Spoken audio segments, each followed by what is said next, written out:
I know you all may think we are biased. We have maybe a little fanboyism, but hey, PlayStation just don't fuck up as much as Nintendo and Xbox. But today, we got a PlayStation fuck up. I'm gonna tell you right now, I was anxious for this state of play, and then I read the fine print. It will be subtitled for Japan, about Japan, and the Asian markets. I was like, And that's oh, not a problem. We love Japan. We okay. wanna And go, that's you not a know problem. You know what I'm yeah, saying? Not trying yeah, to say anything about that, but but it's the I'm it's an the anime watcher announcements. who watches dub. I don't watch sub. But to sit through He's not this, a real anime fan, because any real shut anime your mouth. fans will watch okay, I watched through this, and I'm gonna tell you this, as a 35-year-old man, I have learned time is your most precious resource and commodity, and I could not get that back.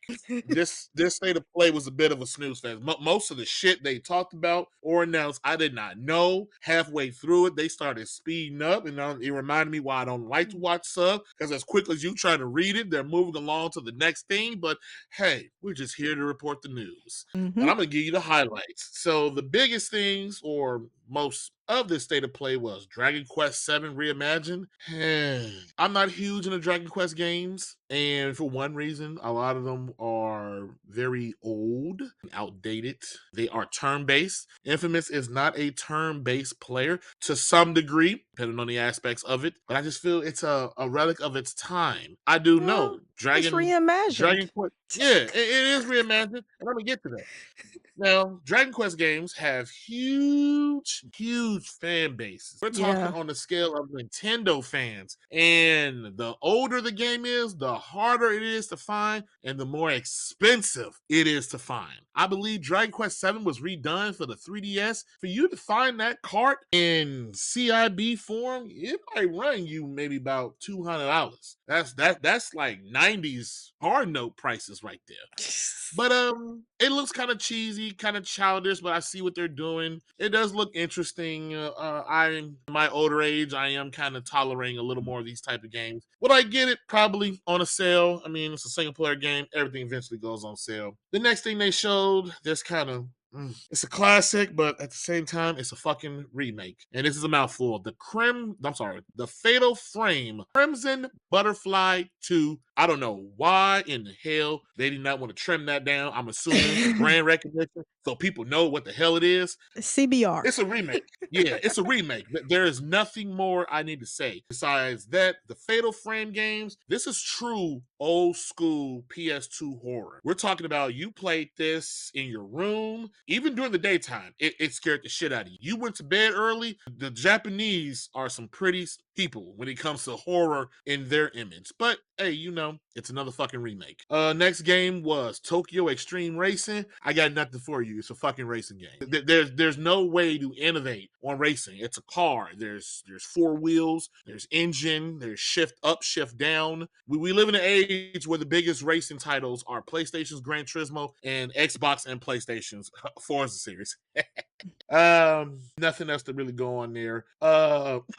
Nevergrave, The Witch, and the Curse. This is another old school thing. It's a 2D platformer side scroller is kind of game. It has hat mechanics where you can use the hat to take over and do interesting things in the game. I don't understand platforming and 2D side scrollers. I know indie games do it a lot. It's cost effective, but it's not my thing. And I never heard of it. It had a weird ass name. Octopath Traveler Zero. I have not gotten into these games. I do love their art style. It's retro, but with a hint of just a dash of something new, glossy. Kind of reminds me of holographic Pokemon cards. They are turn-based. They do have a great fan base, and that's kind of really about it. There is a demo out right now. You can play the first 3 hours of the game, and I'll give Square Enix this. Square Enix has a lot of, I don't want to say problems, a lot of quirks to them. But recently, the last few years, every demo they have put out to entice you to play the demo and then get the game, your demo progression carries over to the full game. I like that. I truly do like that. And it seems this series is picking up. There were 2 games before this. Now this is Zero. I'm assuming it's probably a prequel. They're your typical JRPGs. I haven't played them. I look to get into them, but I ain't got the time for. What was next after that? Let me see. This will probably be edited out. I don't know why I didn't put this in. And see, next up, Marvel Tokon. I don't know if I've talked about this, listeners, entertainers. Infamous don't play fighting games anymore. I used to, once upon a time. Bright-eyed and bushy-tailed, I think is how the saying goes. When I was younger. Marvel Tokon has another closed beta coming up, and it is a PlayStation exclusive fighting game, if I remember correctly. I'm assuming ever since Marvel vs. Capcom Infinite and how that tanked the series, this is Marvel's comeback into, the fighting scene. It's a fighting game.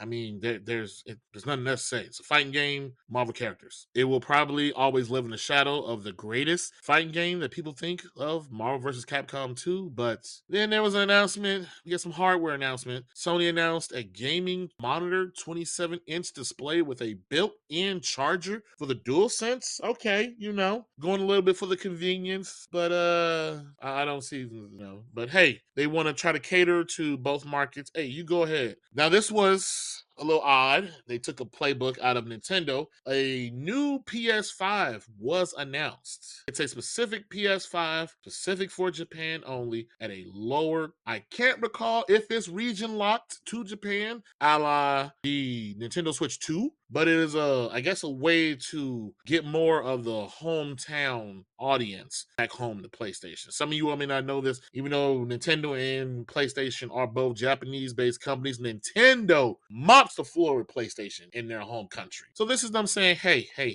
times is hard. We got you covered. And then two smaller announcements of Elden Ring's DLC was announced and Dynasty Warriors Origin DLC was announced. And that, ladies and gentlemen, gents, and everything else, was the sum up of this state of play. I just saved you all 40 minutes of having to go watch this. And if you did watch it, I truly am sorry. We're in the club together. We're here. We all watched that, unfortunately. Trice, anything from this state of play that caught your attention, tickled you in the slightest? Yeah, so and I hate to say this, but nothing intrigued me or excite me. Some of the stuff they announced pissed me off. Okay, but I'm gonna get that Oh. towards the end, and I'm just gonna run through like some of the stuff because I did take note that a lot of their stuff scheduled to come out early next year. Besides the Elder Ring, that's December 4th of this year. There is a free Monster Hunter World's free title update coming out December 16th. Most of the stuff they announced is in that early next year window. Funnily or not coincidentally, it's all before the old release date of GTA 6. So they are, Sony did not want Ah, it. They I did did not not want catch that. yeah, they did not want no problems with GTA, and it's clear because a lot of their release dates is like February 5th, February 12th, March 5th. Like, yeah, they a lot of their releases was not near the GTA original release date. Now, maybe some things would get pushed back a little bit. Don't know, but I thought that was funny. That's something that I took note of. Now, the hardware. They announced that 27-inch gaming monitor with built-in DualSense charging hookup. I mean, if that tickles your fancy, then hey, by all means, do you, buddy. The PS5 digital, and it is region locked to Japan, pissed me off. That is what irritated me because you release and Mhm. I understand their mindset said, hey, they need to take back some region control of Japan. This is how they're gonna do it.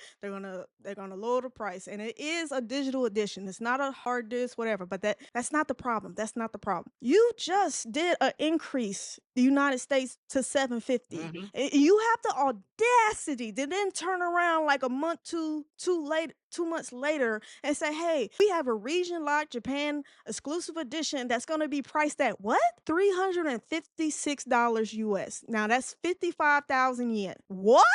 We're That paying number sounds so 750? significant. We're paying 750 in the US and you just slashed it half?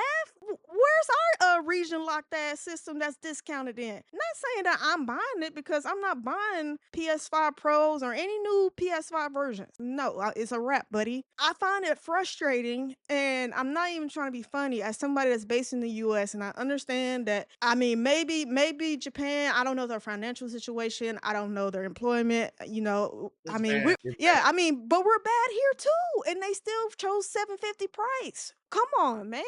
Come on, man. Where's our discounted version? And we've come accustomed to that between like generations. They always have something where they revamp it and have it brought down so people can afford it. More people can afford the system. And they didn't do that. What they did was raise the price on everything. I don't know. Mhm. That kind of pissed me off and rubbed me the wrong way. And it's no shade to Japan. I love Japan. I'm going next year. If I could live part-time, I would. But that really pissed me off because if region lock is all you need to bring down the price, region lock our shit then. But that begs the question: what cost is incorporated in a region locked console? Because I don't give a I fuck. have to I got to play devil's advocate here. The 3DS was Nintendo's last region locked console, and they all sold at the same price. So what, fool me once, no. So what's going on, Sony? I understand your plight. But Trust and I believe me, I mean, saw that. Like, yo, what the fuck? and I'm not saying that Japan not going through a hard time. I mean, the notes make note of it, like local income and conditions. But that's everywhere. That's global. That's around the world. You didn't give a fuck about anybody else. And I'm not saying Japan don't deserve it, but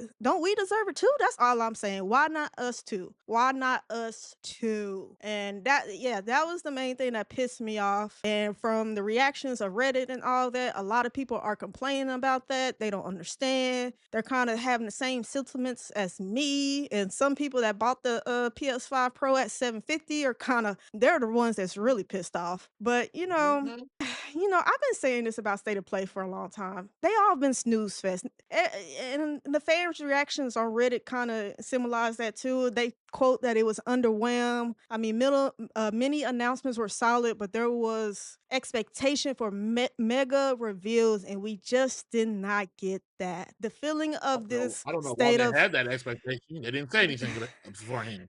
listen, but you do a state of play. That means you got something to say. You got something to show off. True, That's like, I mean, true, very so I true. mean, I think, but as gamers, I say we gotta temper our expectations going forward. It was kind of disappointing when I saw that price, and I just feel bad for all the people that spending 750 on these PlayStations in around the world except Japan. But hey, shout out to Japan, man. You got a relatively way affordable system than anybody else in the whole entire world. Short words. I'm a short state of play. uh, Let us know in the yeah, I comments really, though how you yeah. feel.